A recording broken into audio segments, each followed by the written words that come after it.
Hello, this is Dr. Francis narrating a PowerPoint on the complications of diabetes. The complications of diabetes are broken down into two different groups. One is the acute that can happen. It's usually an emergent situation, diabetic ketoacidosis or HHNK and hypoglycemia.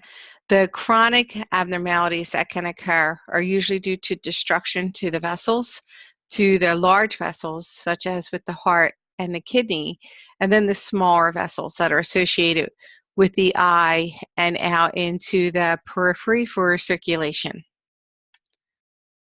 So I think you're well aware that diabetes is it's a diagnosis for diseases associated with high levels of blood glucose in the blood, hyperglycemia.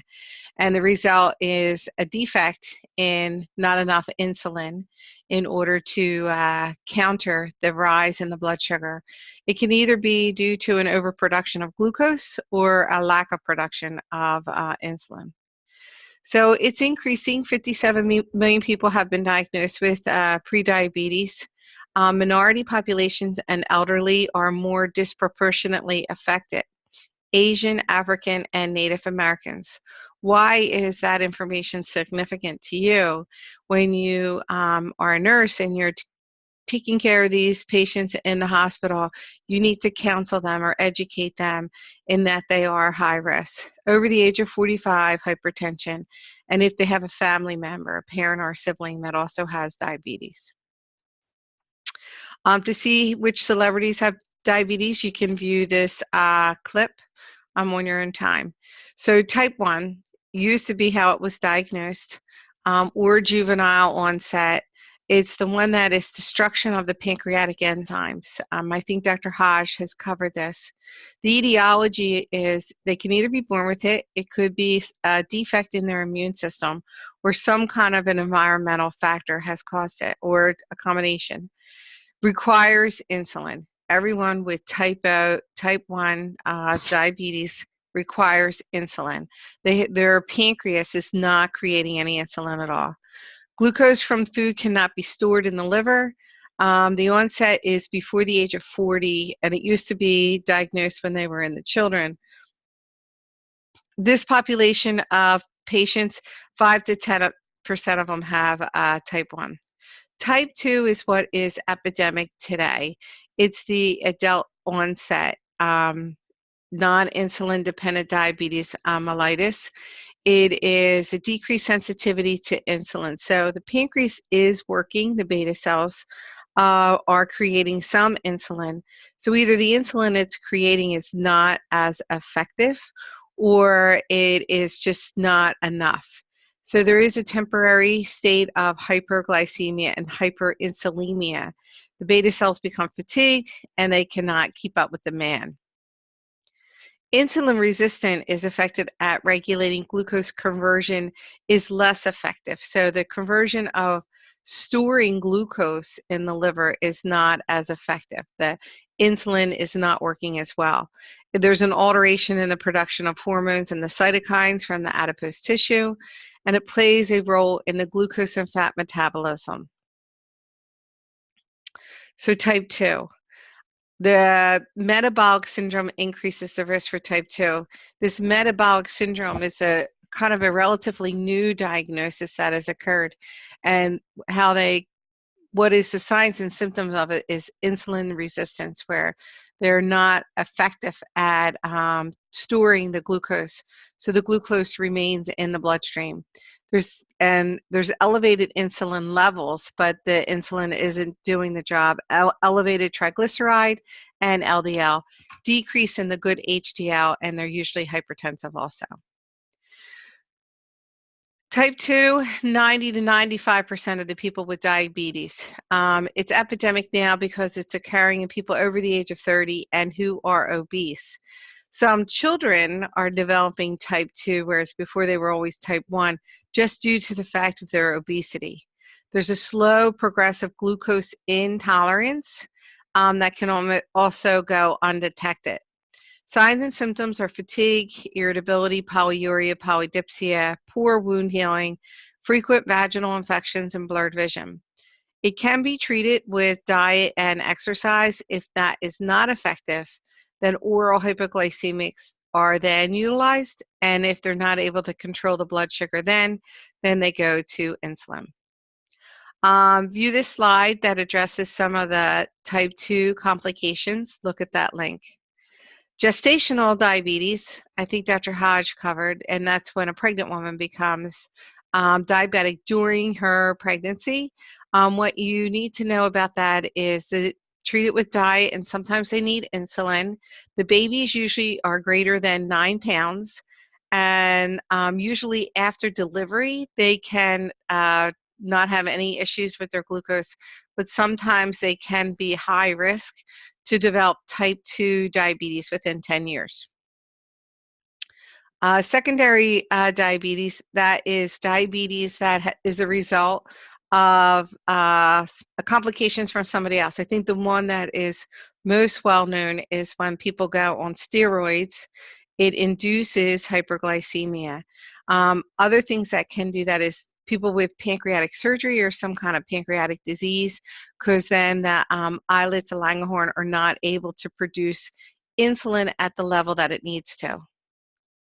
So pre-diabetes for type 2, it's a hemoglobin A1C 5.7 to 6.4. The other kind of test that you could do is impaired fasting glucose. That number we want between 100 and 125. Impaired glucose tolerance, that's where they have them drink a high sugar drink, and they take their blood level and they have them drink a high sugar drink, and then in 2 hours they repeat it. The blood level, and they want the serum level to be between 140 and 200. That is all characteristic of a pre-diabetic patient. They are taught that they're at high risk to develop diabetes, and they're advised to change their diet and to exercise daily. So the signs and symptoms is really dependent on how high their blood glucose are. Always, always, always know the 3 Ps: polyuria, polydipsia, polyphagia. The other things that are characteristic are the change in vision, tingling and numbness in the hands and feet, poor skin turgor and recurrent infections, and unexplained weight loss. Type 1, it's a sudden and often high weight loss. So what do we do? What are the labs that we do for this?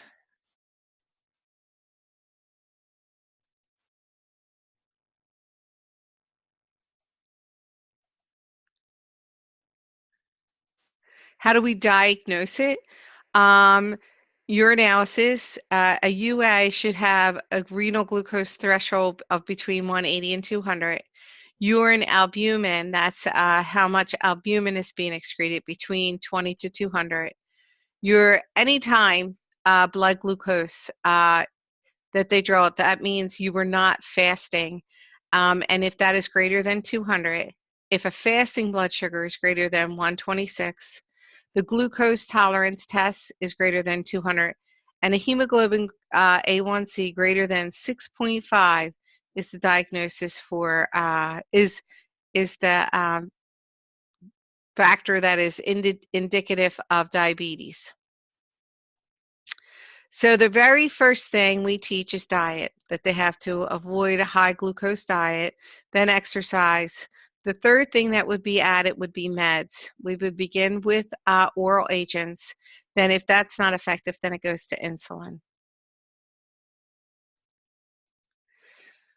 The other management goals are to restore glucose and the lipid levels. We don't want high lipids because in addition to the destruction to the cardiac vessels due to the high glucose, the high lipid level, there's a higher affinity for the lipids to adhere to the lining of the wall, and they're at high risk for atherosclerosis.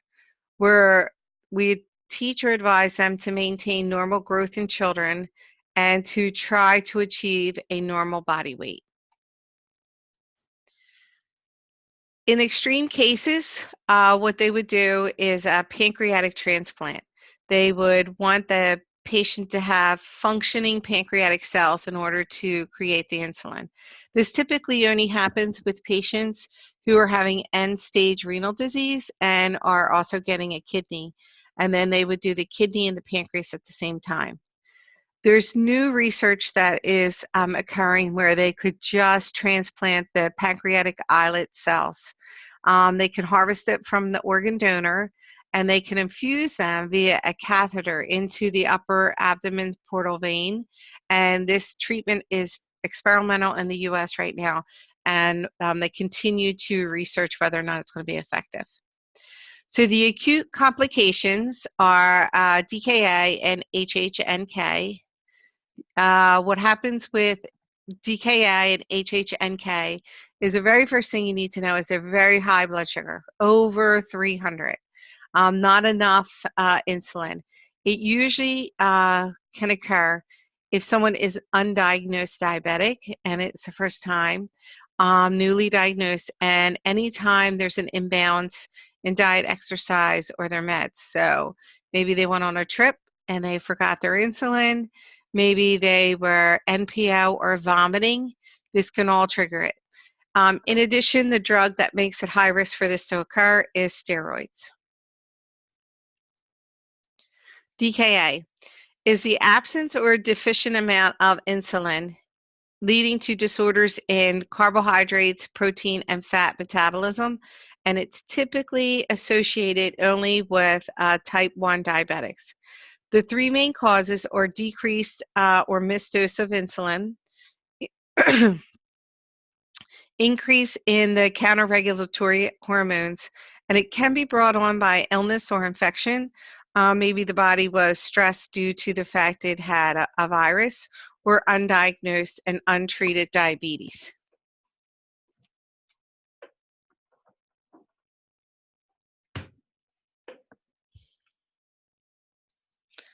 The classic sign is it's a sugar greater than 300. Patients are typically dehydrated and they have an electrolyte loss. What is significant about DKA, diabetic ketoacidosis, is this presence of ketones. So they become acidotic, and that means that they have a blood pH of less than 7.3. That's the classic sign when you're looking for how do I differentiate between the two of them. DKA is they're acidotic.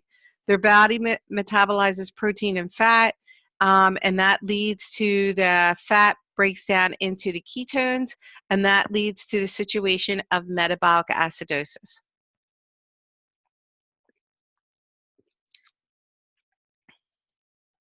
Treatment. We have to get control of the blood sugar. So the way we treat this is by giving insulin in order to bring down the blood sugar, and that's IV, because we have to have it happen quickly. The only insulin that you can give IV is regular insulin. They're becoming severely dehydrated, so we have to replenish fluids. And we're also keeping an eye on their electrolytes. When somebody becomes acidotic, they can also become hyperkalemic, so we have to control the electrolytes also. And we correct the acidosis. Hyperglycemic hyperosmotic non-ketotic syndrome, otherwise known as HHNK. The first thing I want you to differentiate is non-ketotic.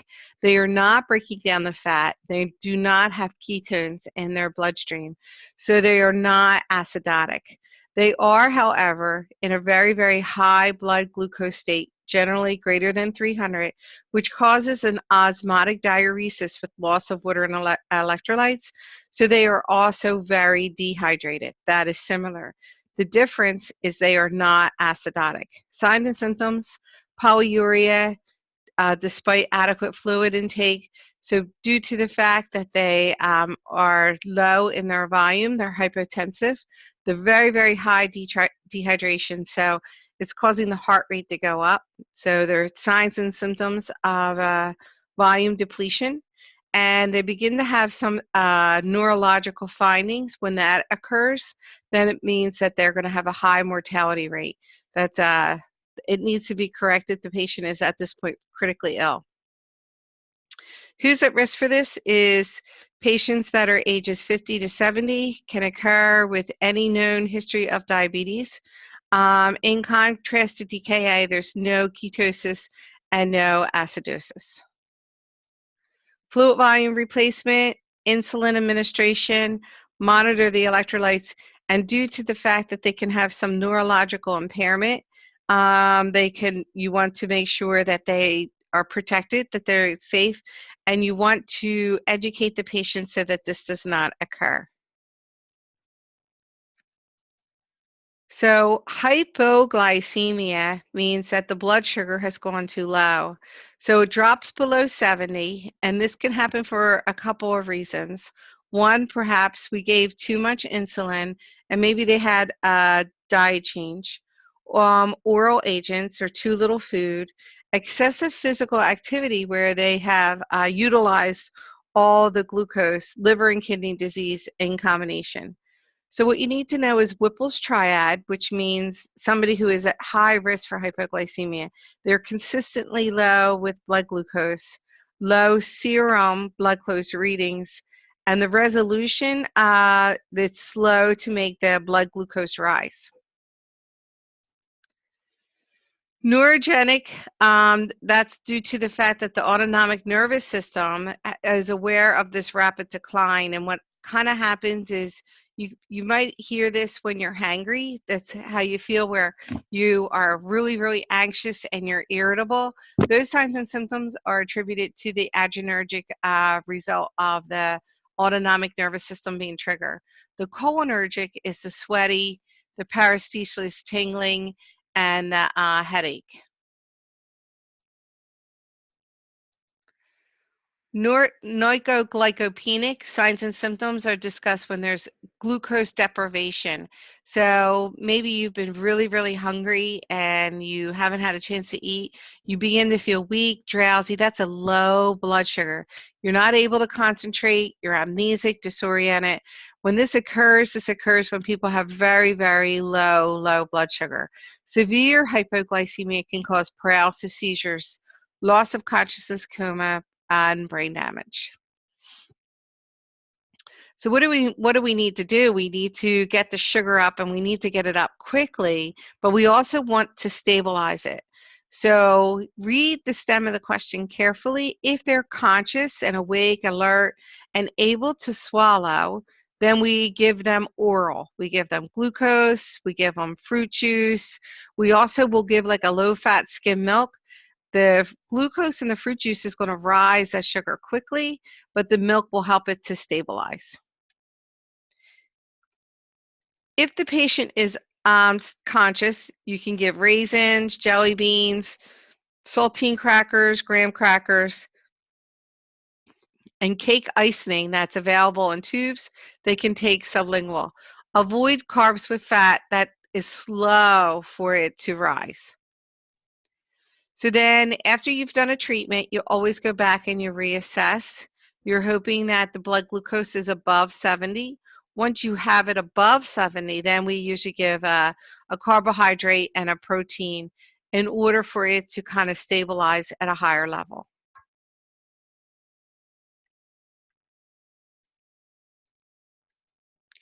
Hyperglycemia, if the patient cannot swallow, somewhere it says that they're unconscious, they get 1 milligram of glucagon. Families with severe brittle diabetics, they keep this glucagon shot at home. It can be administered either sub-Q or IM. The danger with this is they can have rebound hypoglycemia, like it spikes and then it drops again. Repeat in 10 minutes if the patient still is unconscious. If you have someone in the hospital and they are severely hypoglycemic, we would give an epi of D10 or D50 solution IV. So the chronic problems associated with diabetes has to do with destruction of the vessels, of the large vessels and the smaller vessels, and it also causes destruction of the nerve endings, causing neuropathies. Increased risk for cardiovascular disease, increased risk for peripheral vascular disease. When it's arterial, remember arteries take glucose away from the heart.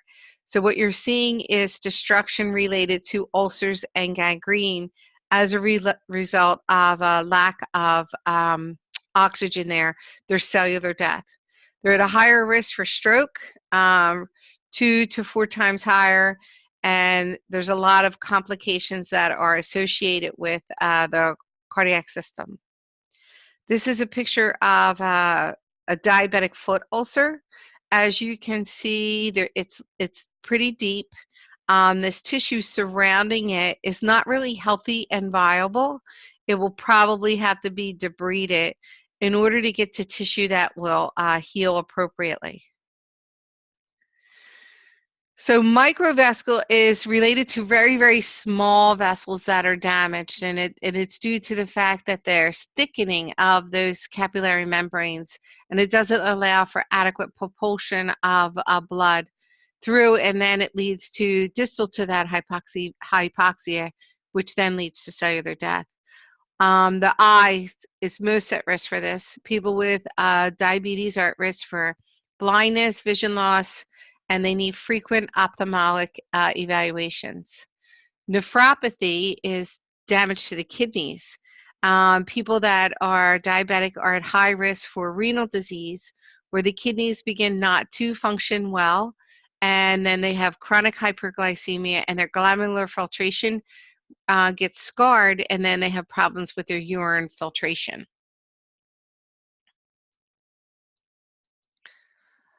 Neuropathy, peripheral and autonomic, it can be diffuse or focal. They have problems with their neuropathy on their feet, where they wear shoes that don't fit correctly and they develop foot ulcers, which then begin to become chronic wounds that can't heal well.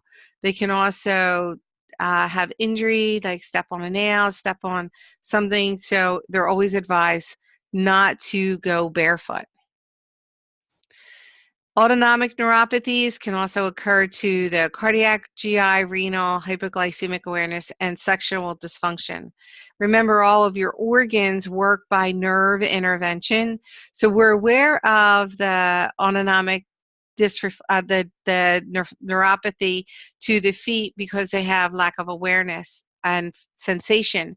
But we also see problems with their cardiac, GI, and internal organs not functioning as well also. So what do? We always want to have the best glucose control as possible. And the way we do that is by teaching. How do we know word problems? So we advise them they should have their blood pressure monitored. They should have retinal eye exams. Extremely important with the diabetic is foot care to prevent amputations, infections, ulcers, necrosis, osteomyelitis, and gangrene. Skincare is very, very important. We try to keep it moist so that it heals well.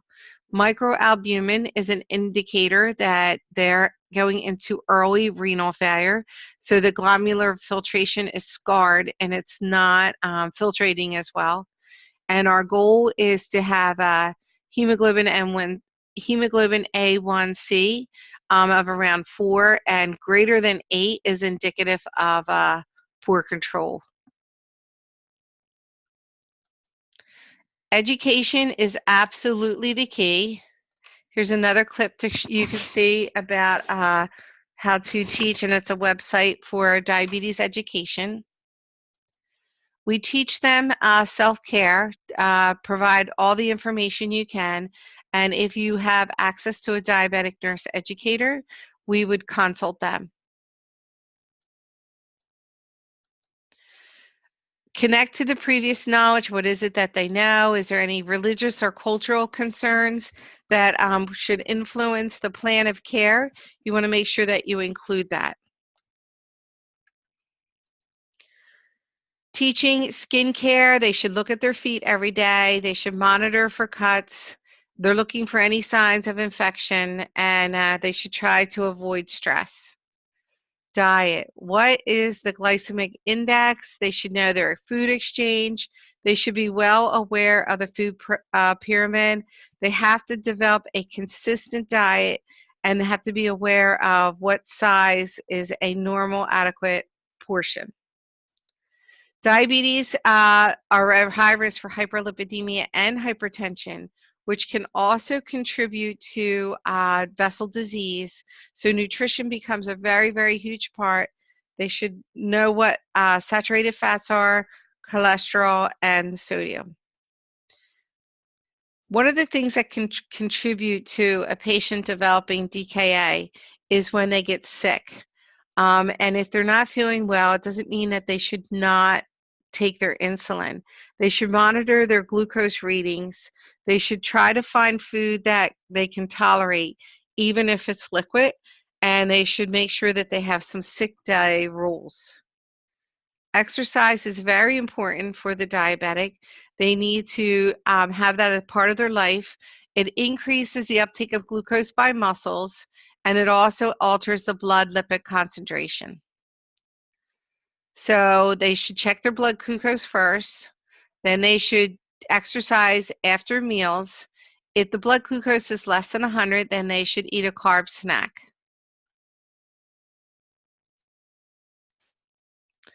They should know how to monitor, self-monitoring with to be able to do a finger stick, and they should know that the hemoglobin A1C is our best indicator of how they're doing for long control.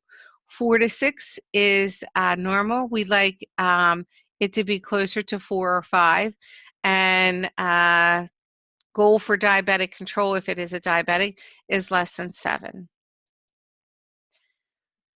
They would need to be taught about their meds, how to give their insulin, what is the short acting, what is the long acting, and they need to know that they should take their meds even when they are sick, and they should monitor their blood glucose closely. They need to have short-term and long-term goals. Maybe it's just to control their eating better, start exercising, and long-term prevention of any cardiovascular problems. Anticipate when they are traveling, social events, know what else can contribute to their stress. Here's another link to kind of help you know what resources are available. The American Diabetics Association, Home Health, Juvenile Diabetes. That's it. If you have any questions, please let me know.